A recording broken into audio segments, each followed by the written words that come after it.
been hearing this question a lot here today, but giving up the big plays. I know Coach Christian said, it's just blown assignments, and we're late in the season. I know there's been injuries, and you work on things. A lot of times, teams drop good plays against the defenses, but is it frustrating? I think probably giving up big plays is always frustrating, but are you surprised there's been as many as we've seen this season as the season has gone on, or is that just kind of part of the way it goes? Sometimes some years are that way, or what's your take on that?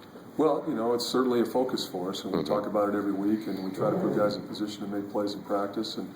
But you're only going to see maybe 50% of the plays that you practice in a game. And it's a matter of going back to understanding concepts and being disciplined with your eyes, having your eyes in the right place, and taking care of your responsibility first. And I think if you do those things, you have a good chance not to give up the big play. Sure. I guess that's one of the challenges of coaching college football and coaching kids is you can work on it in practice and you can feel good about things in practice, and then it's about getting them done in games. What's that fine line, Chris, of preparing them on the field and in practice, and then making sure they can execute that on game day? I mean, that's got to be a fine line. And in your years, how do you get that across to them? Just having them do it a couple times and then success, or how do you kind of define that? How do you get that over to them? I'm not sure. I guess if you see them executed in practice, right, you think everything's fine, and then in games it maybe doesn't always work out. How do you? I think a lot of it is what they can handle. It's really not what you can draw on the board and how many schemes you have and what you can do against this formation or that formation, but what can the guys execute under pressure on game day.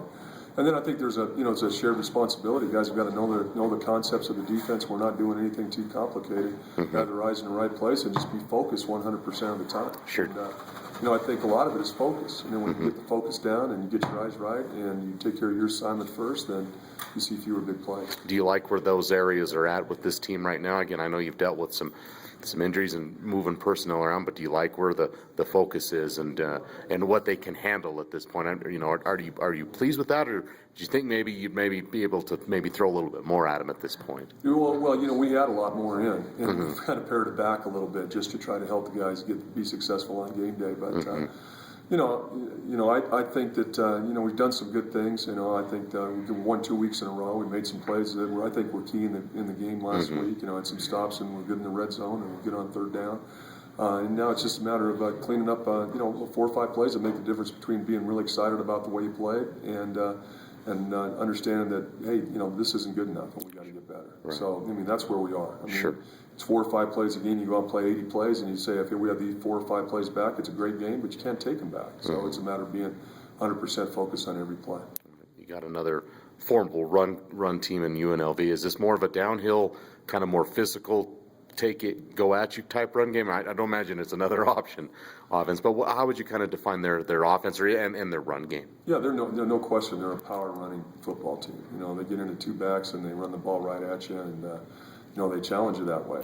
But yet they've got excellent skill at wide receiver. They have a very good play action passing game, and so they make it very difficult for you. And they've scored a lot of points throughout the season on some good teams and put up a lot of yards. And I'm certain that this is going to be their going out party for their seniors, and they're going to be excited to play. So, certainly we're going to have to be ready to play in order to have a chance to be successful. Chris, when you look at the tape, I know your defensive line's been kind of depleted with some injuries, and you had, 4 defensive ends and 2, Justin and Eddie playing the majority of the snaps, and 3 defensive tackles and stuff.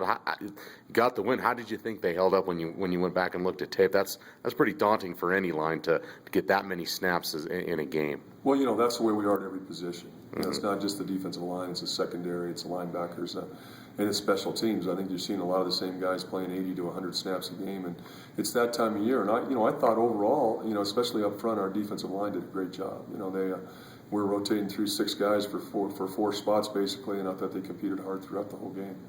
Okay.